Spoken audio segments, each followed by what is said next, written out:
Hello, my name is Andy and I am the village idiot, and I'm on with a car and a GoPro and an unhealthy amount of time on my hands, and I'm beginning this one in perhaps one of the quaintest little churches I think I've ever found.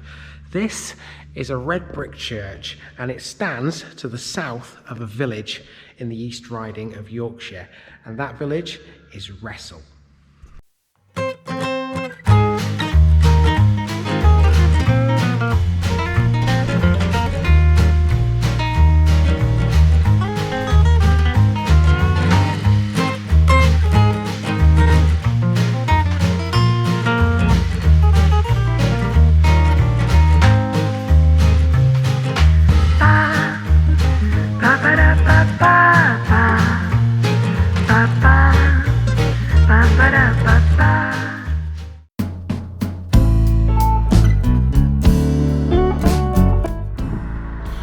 Wressle. This is noted in the Domesday Book as Wressle.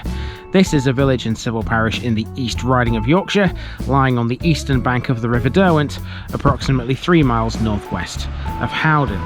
This one includes 3 hamlets. These are Brind, Newsholme and Loftsome, and we'll be seeing all 3 during the course of this video. Wressle lies in the parliamentary constituency of Holton, Parish and Howden, and is bounded by Hemmingborough, Cliff, Bubwith, Spaldington, Howden, Appleby and Barnby on the Marsh. The Hull to Selby Railway line runs east to west through the parish, passing Wressle on its southern edge, and the A63 also passes east to west through the southern part of the parish, skirting Newsholme and passing Loftsome Bridge. The parish contains predominantly agricultural land at around 16 feet above sea level and has minimal urban growth in the industrial and modern age. In 1997, the only planning permission recently that's been given to this village was for 5 houses off the main street named Derwent Court. Wressle village has a late 18th century church, St. John of Beverley, which we'll get to in the amenities section.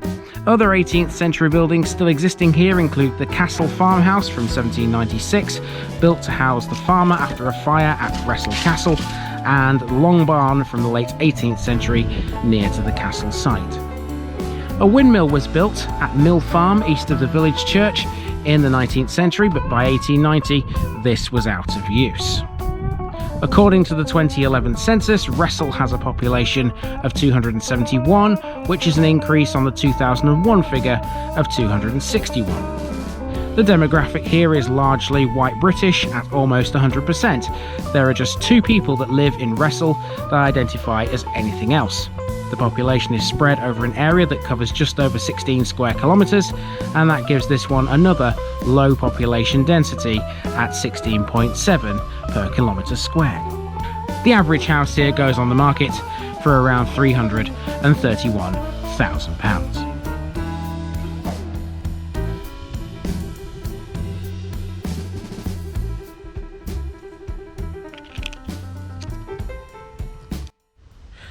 Okay, so what's this one got in terms of amenities then? Well, for a village of quite a small size, it does actually have a fair bit. Let's check them out.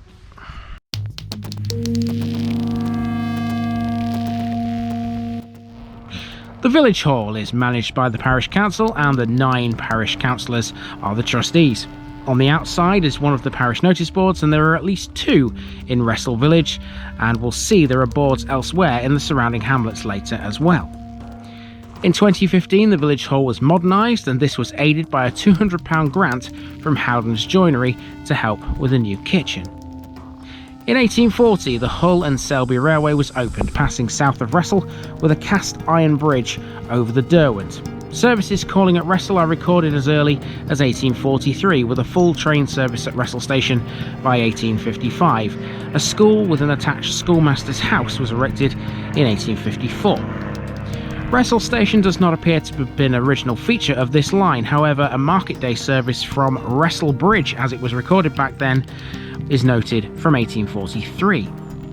When the station was in full use in 1855, it was a single-storey brick structure with a veranda located on the south platform.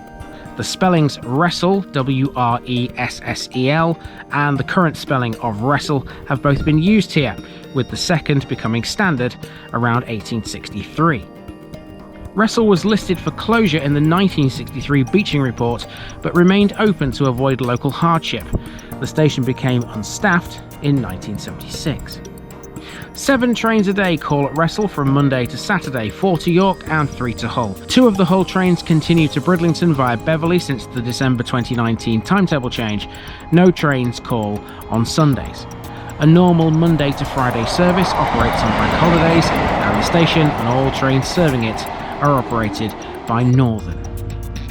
As well as the station, there is 1 bus service in Wressle weekly. This service only runs on a Tuesday, and it's the 358 between Home upon Spalding Moor and Goole. The Church of St John of Beverley now. This was built in 1799. Very much the village church, St John's strives to be at the heart of the whole rural community that it serves. The church is snug and well attended, unusual both in its architecture and in its dedication. It was built in brick in a style somewhat reminiscent of a non-conformist chapel, apart from its small tower, by Lord Egremont in an era when church building was relatively uncommon. It is the most westerly church in the Archdeaconry of the East Riding. The dedication is to an East Riding saint, John of Beverley, or Harper, an Anglo-Saxon bishop whose deeds are recorded in Bede's Historia. An early church is thought to have been destroyed during the English Civil War, as it represented a potential fortification. Church services were then held in the chapel at the remains of Wresle Castle until that was destroyed by fire in 1796. St John of Beverley, now a Grade 2 listed building, was then built in 1799 as a replacement of brick with some stone dressings. Now, in terms of what Wressle has on the interesting front, there's only one thing that springs to mind, and it's over there. And obviously you can't see it from here, but you can see it from a little way further south back towards the railway station. Let's go see if we can spot it. Wresle Castle is a ruined palace fortress built for Thomas Percy in the 1390s. It's privately owned and not open to the public, and it originally consisted of 4 ranges built around a central courtyard. There was a tower at each corner, and the structure was entered through a gatehouse in the east wall facing the village. After Thomas Percy was executed for rebelling against Henry IV, Wresle Castle was confiscated by the Crown. With occasional periods when it was granted to other people, the castle was mostly under royal control until 1471, when it was returned to the Percy family. Henry Percy, the 5th Earl of Northumberland, refurbished the castle and gardens, bringing them to the standard of royal properties. The castle was embedded with an ornamental landscape with 2 gardens laid out at the same time as the castle was founded, and a 3rd created later. Wressle was intended as a high-status residence rather than a fortress, and was never besieged. However, it was held by Parliament during the English Civil War and partly demolished in 1646 to 1650, leaving the South Range still standing. Nearly 150 years later, it was further damaged by a fire that struck the house. In the 21st century, Historic England, Natural England and the Country Houses Foundation funded repairs to the castle ruins. Now, as well as Wrestle village, the parish boundaries also cover 3 separate little hamlets: Brind, Newsholme and Loftsome, and we're going to go and have a little wander around all 3 of those now, starting with a drive through Brind.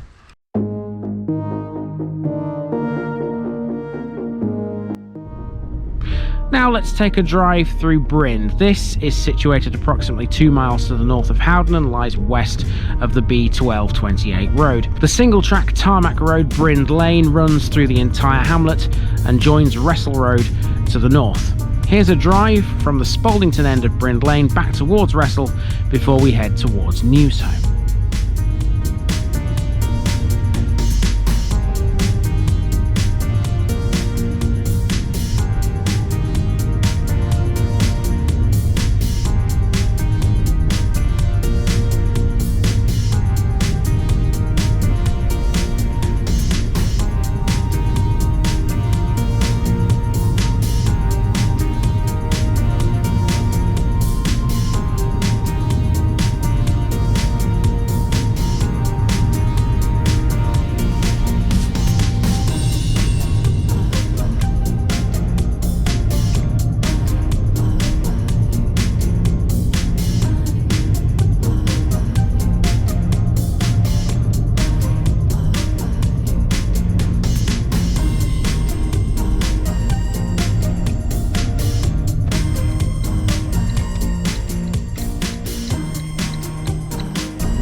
Newsholme itself is a similar hamlet, approximately 2 miles northwest of Howden, and lies on the north side of the A63 road. In 1823, Newsholme and Bryn together were known as Newsholme with Brind, and as today this area was within the parish of Wressle. The population at that time was 177.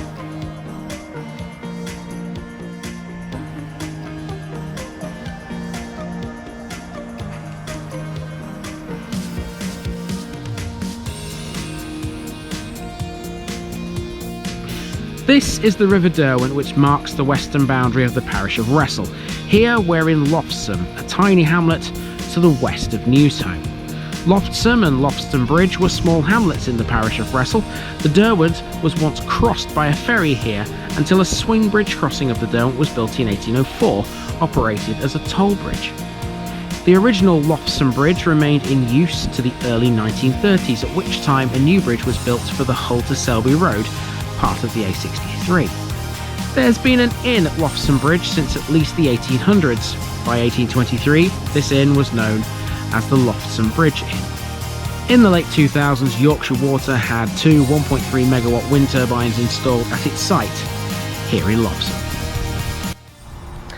Okay, there's not much more to talk about now in the parish of Wressle, which means you guys need a picture bit, and here it comes right now.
Okay, with Loftsome Bridge as my backdrop, that's the parish of Wressle, and I hope you've enjoyed it. Another one down in the East Riding of Yorkshire. We are motoring through this district, 172 parishes. It will take me a long time to do it, but I do think I'm making good progress with it, and I know you guys up here in the East Riding are enjoying what I'm doing, and there's plenty more to come. So if you want to see where I'm going next week in this massive district of this country, then don't forget to tune in at 2:30 on Saturday.